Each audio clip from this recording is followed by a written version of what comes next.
Odo Smiling TV.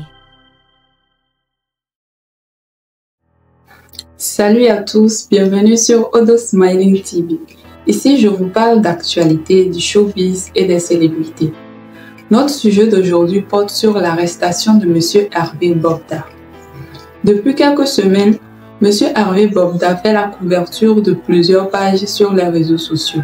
Il est accusé de viol et d'agression sexuelle sur un grand nombre de jeunes filles. Depuis mi-janvier, plus de 70 témoignages anonymes comportant les accusations d'agression sexuelle ont été relayées par plusieurs pages sur les réseaux sociaux. Suite à l'ampleur de cette affaire, la famille d'Hervé Bobda publie un communiqué où ils disent « À la suite des témoignages graves publiés sur les réseaux sociaux, imputant Hervé Bobda de divers actes de violence et d'agression, il nous a semblé naturel, après un choc émotionnel créé par la dite révélation, de porter à la connaissance du public le point de vue de la famille du principal intéressé.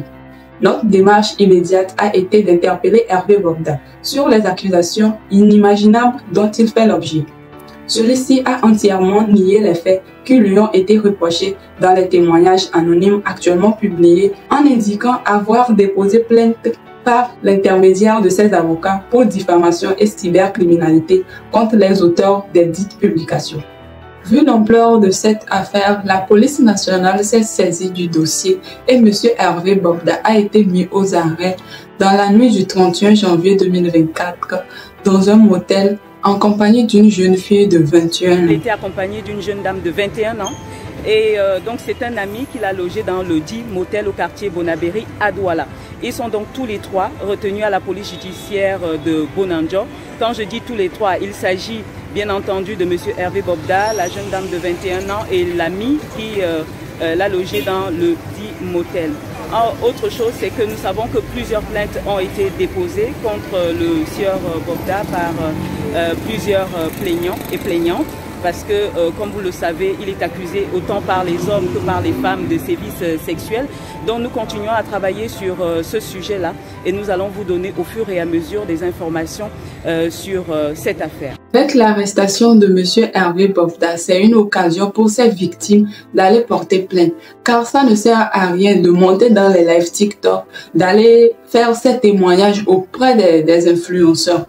La loi tient compte des preuves, des témoignages et non des propagandes. On ne va pas aller à la justice et jouer les audios ou bien les lives TikTok et en fonction de ça, le monsieur sera puni. Non. Allez porter plainte massivement. Allez à la police porter plainte en bonne et due forme avec des preuves tangibles.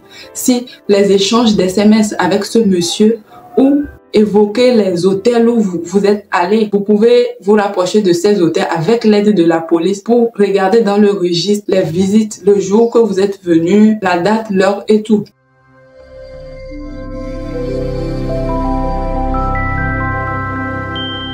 Odo Smiling TV.